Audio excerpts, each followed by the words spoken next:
అందరికీ నమస్కారం.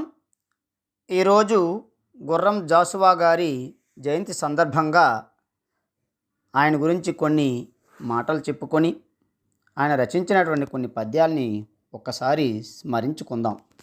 నవయుగ కవి చక్రవర్తి, మధుర శ్రీనాథ, విశ్వకవి సామ్రాట్, పద్మభూషణ్ గుర్రం జాషువా గారి జయంతి సందర్భంగా పుట్టుకతో దళితుడైన ఈయన పట్టుదలతో కవి శేఖరుడై నవయుగ కవి చక్రవర్తి తన కవితా ప్రతిభతో తెలుగు సాహితీ లోకంలో ప్రజ్వరిల్లిన తేజోమూర్తి విశ్వమానవుడు శ్రీ గుర్రం జాషువా గారు. ఆధునిక తెలుగు కవుల్లో ప్రముఖ స్థానం పొందిన కవి గుర్రం జాషువా సమకాలీన కవిత్వ వరవడి అయిన భావ కవిత్వపు రీతి నుండి పక్కకు జరిగి సామాజిక ప్రయోజనం ఆశించి రచనలు చేశాడు. తక్కువ కులంగా భావించబడ్డ కులంలో జన్మించి ఆ కారణంగా అనేక అవమానాలు ఎదుర్కొన్నాడు. అయితే కవిత్వాన్ని ఆయుధంగా చేసుకొని ఈ మూఢాచారాలపై తిరగబడ్డాడు జాషువా. అగ్రవర్ణ దురహంకారాలను చవిచూసిన శ్రీ జాషువా సౌమ్య పదజాలంతోనే వాటిని ఎదిరించాడు. ఓ సందర్భంలో ఆయనే చెప్పినట్లు, నాకు గురువులు ఇద్దరు, పేదరికం, కులమత భేదం. ఒకటి సహనాన్ని నేర్పితే రెండవది నాలో ఎదిరించే శక్తిని పెంచింది అన్నది ఆయన కవిగా, వ్యక్తిగా, విరాట్ రూప ప్రదర్శనకు నేపథ్యాలు. వెంకటగిరి రాజావారి ఆహ్వానంపై రైలు బండిలో నెల్లూరు వెళుతుంటే తోటి ప్రయాణికుడైన మరో కవితో పరిచయమై ఆయన కోరిక మేరకు తన స్వీయ కవితా గానం చేయగా ఆ కవి, మీ కవిత్వం అద్భుతంగా ఉందని అంటూ వారి కులం గురించి తెలుసుకొని వెంటనే అక్కడి నుంచి లేచి వెళ్ళిపోయాడట. కళకు కులమతాలున్నాయా అంటూ శ్రీ జాషువా ప్రశ్నిస్తూ, నా కవితావధూటి వదనం మునగా దిగజూచి రూపురేఖా కమనీయ వైఖరులగాంచి భలీ భలీ అన్నవారే మీదే కులమన్న ప్రశ్న వెలయించి చివాలున లేచిపోవుచో పాకున కృమ్మినట్లగును పార్థివ చంద్ర వచెంపసిగుగన్ నా కవితావధూటి వదనం మునగా దిగజూచి రూపురేఖా కమనీయ వైఖరులగాంచి భలీ భలీ అన్నవాడే మీదే కులమన్న ప్రశ్న వెలయించి చివుక్కున లేచిపోవుచో బాకున కృమ్మినట్లగును పార్థివ చంద్ర వచెంపసిగుగన్ అంటూ వెంకటగిరి రాజాగారికి తన ఆవేదన చెప్పుకున్నాడు. తన కవితా యాత్ర విజయకేతనాన్ని తెలుగు సాహితీ గగనంలో ఉవ్వెత్తున ఎగరేసిన విశ్వమానవుడు గుర్రం జాషువా. జాషువాను గురించి తెలుసుకోవటం అంటే ఆశపడటం, ఆరాటపడటం, పోరాటం చేయటం, అవమానాలు పొందటం వంటివి తెలుసుకోవటమే. సాగరంలోని ఆటుపోట్లు అపారం, తెలిసేవి మాత్రం కొన్నే. జాషువా జీవిత సాగరము అంతే. జాషువా హృదయ అంతరంగిక కోణంలోని అవమానాల గాయాల పచ్చిదనం జాషువా నా కథ రాసే సమయానికి తగ్గలేదు. వృద్ధాప్యానికి కూడా పచ్చిదనం తగ్గని గాయం ఎంత లోతైనదై ఉండాలి. శ్రీ విశ్వనాథ సత్యనారాయణ గారు శ్రీ జాషువా గారి గురించి ప్రస్తావిస్తూ, శ్రీ జాషువా ఒక మధుర కవి అనేవారు. ఒకానొక మాధుర్యం ఆయన కవిత్వంలో శారదాదేవి అనుగ్రహం చేత లభించిందని శ్రీ విశ్వనాథ గారు అన్నారు. జాషువా 28/9/1895 వీరయ్య, లింగమ్మ దంపతులకు గుంటూరు జిల్లా వినుకొండలో జన్మించాడు. తల్లిదండ్రులు వేరువేరు కులాలకు చెందినవారు. తండ్రి యాదవ, తల్లి మాదిగ. ఈ ఒక్క విషయం చాలు మూఢాచారాలతో నిండిన సమాజంలో అవమానాలు, చేత్కారాలు ఎదుర్కోవడానికి బాల్యం వినుకొండ గ్రామంలో పచ్చని పొలాల మధ్య హాయిగానే సాగింది. చదువుకోవడానికి బడిలో చేరిన తరువాత జాషువాకు కష్టాలు మొదలయ్యాయి. ఉపాధ్యాయులు, తోటి పిల్లల నుండి ఎన్నో అవమానాలు ఎదుర్కొన్నాడు. అయితే జాషువా ఊరుకునేవాడు కాదు, తిరగబడేవాడు. అగ్రవర్ణాల పిల్లల కులం పేరుతో హేళన చేస్తే తిరగబడి వాళ్ళను కొట్టాడు. 1910లో మేరీని పెళ్లి చేసుకున్నాడు.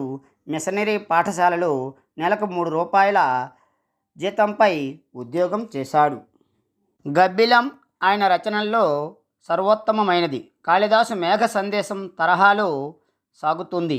అయితే ఇందులో సందేశాన్ని పంపేది యక్షుడు కాదు, ఒక అంటరాని కులానికి చెందిన కథానాయకుడు తన గోడును కాశీ విశ్వనాథునికి చేరవేయమని గబ్బిలంతో సందేశం పంపడమే దీని కథాంశం. ఎందుకంటే గుడిలోకి దళితునికి ప్రవేశం లేదు, కానీ గబ్బిలానికి అడ్డు లేదు. కథానాయకుడి వేదనను వర్ణించిన తీరు హృదయాలను కలచివేస్తుంది. చూడండి, ఆయన మనోభావాన్ని దళిత యువకుడి ద్వారా ఎంత చక్కగా చెప్పారు. వాణినొద్ధరించు భగవంతుడే లేడు, మనుజుడెట్లు వాని గణికరించు, వాడు చేసుకున్న పాప కారణమేమో ఇంతవరకు వానికెరుకలేదు. ఆయభాగ్యుని రక్తంబున హరించి ఇనుప గజల తల్లి జీవనము సేయు, గసరి బుస కొట్టునాతని గాలి సోక 4 పడగల హైందవ నాగరాజు. హిందూ మతంలో ఉన్న చాతుర్వర్ణ వ్యవస్థను గురించి ఎంత భావయుక్తంగా చెప్పారో చూశారుగా.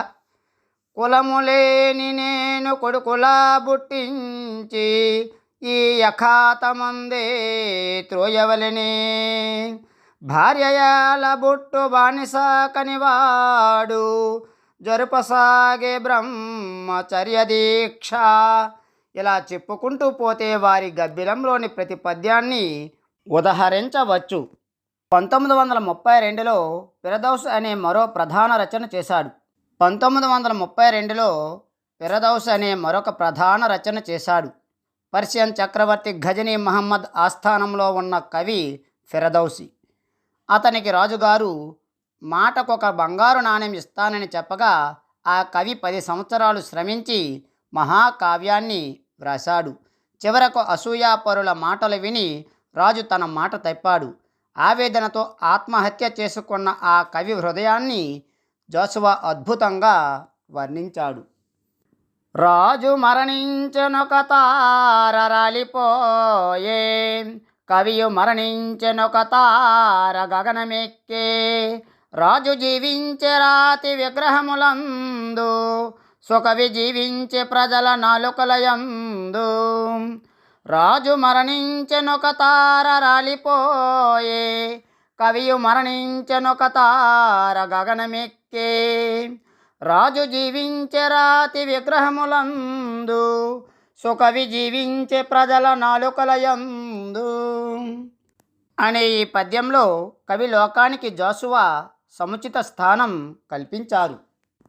ఎంత కోయిల పాట వ్యధయయ్యనో కదా, చిక్కు చీకటి వనసీమలందు, ఎన్ని విన్నెల వాగులింకిపోయెనో కదా, కటిక కొండల మీద మిటకరించి, ఎన్ని కస్తూరి జింకలీడేరెనో కదా, మురికి తిన్నెల మీద పరిమళించి, ఎన్ని ముత్యపురాలు భిన్నమయ్యన కదా, పండిన వెదురు జంపములలోన, ఎంత గంధవహనం ఎంత తంగెటి జున్ను, ఎంత రత్నకాంతి ఎంత శాంతి, ప్రకృతి గర్భమందు భగ్నమైపోయెనో, పుట్టరాని చోట పుట్టుకథనా.